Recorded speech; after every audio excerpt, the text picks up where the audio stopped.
The president pardoned those who were involved in January 6th and commuted the sentences of the rest. One of these persons that was convicted of allegedly participating in, quote, an insurrection is my next guest, the founder of #WalkAway campaign. Please welcome back to the program, Brandon Straka. Brandon, thank you for taking the time. I know you're awfully busy today. Brandon, what was your reaction when you heard the president grant the pardon, and when did you find out? Well, when I found out that I had been pardoned, I was like unbelievably emotional and thrilled. I mean, it was really like a wave of a lot of different emotions. But at first, it was, to be honest with you, a little bit pandemonium because you know, the news stories were coming out. Trump just pardoned 1,500 January 6th defendants, but the thing is, about 1,600 people have been charged. And so I was like, okay, I'm not going to go on social media and tell everyone I just got pardoned when I don't know for sure. And what it turns out is that the media kind of just rounded that number. But yes, everybody with the exception of 14 people got a full and unconditional pardon. And the other 14, their cases are going to be looked at a little more closely before a pardon decision is made. But no, it really felt incredible, but at the same time bittersweet, because I know that there are 5 January 6 defendants who have committed suicide at this point, and for them a pardon came too late. But for those of us who made it through this situation, we're unbelievably thrilled.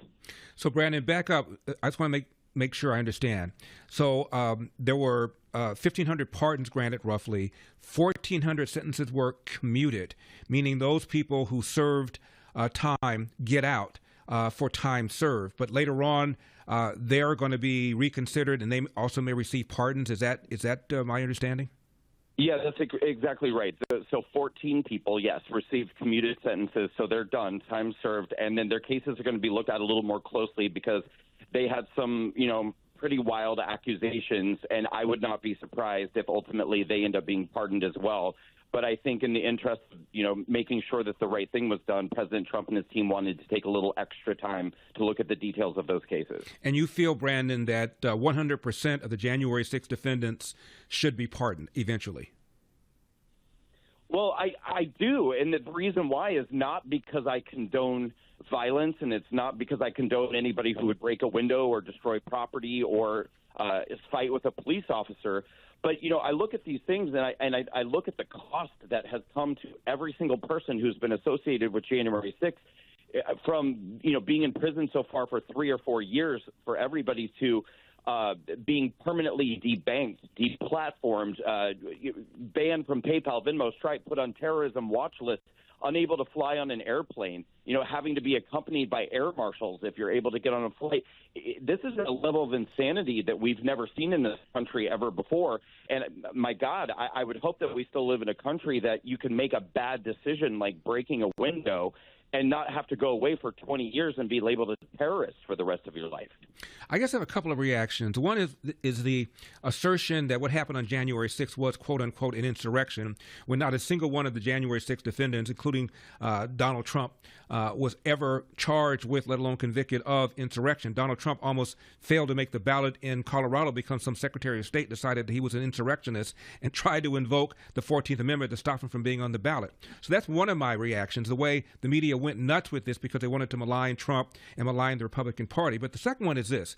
When I hear people say, well, some people were attacking police officers, and police officers were wounded. How dare Donald Trump purport to be a pro-law enforcement guy when he's allowing January 6 defendants who attack police officers to walk? Meanwhile, in May of 2020, Brandon, we had the BLM George Floyd protests and riots. 2,000 police officers were injured. If anybody went to jail for injuring a police officer during that period of time, I don't know who he or she is. No, you think about this, Larry. There were literally dozens of people who were murdered in 2020 during the BLM riots. One of them was a black police officer named David Dorn.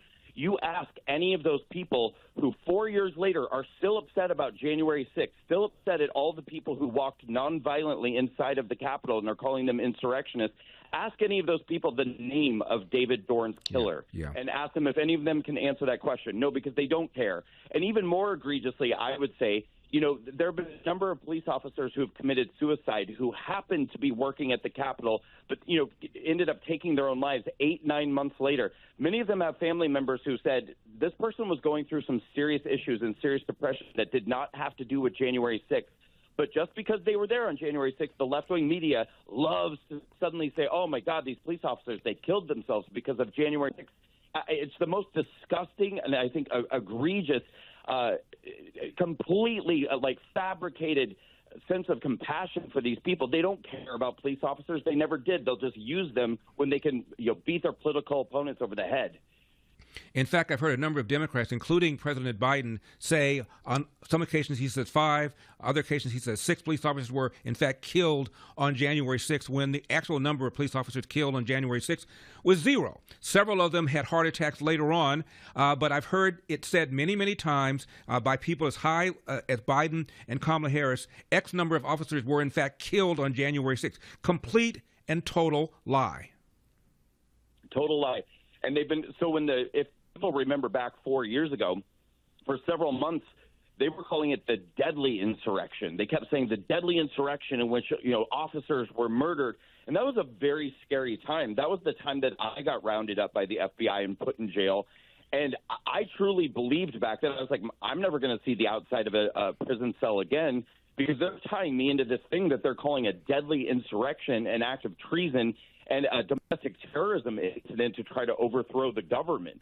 And thank God I was able to get through this case. But, I mean, it's been brutal, even in my situation and every other situation. Thank God I didn't have to spend 3 or 4 years in prison like some of these other people who were accused of a lot more serious crimes than I was accused of.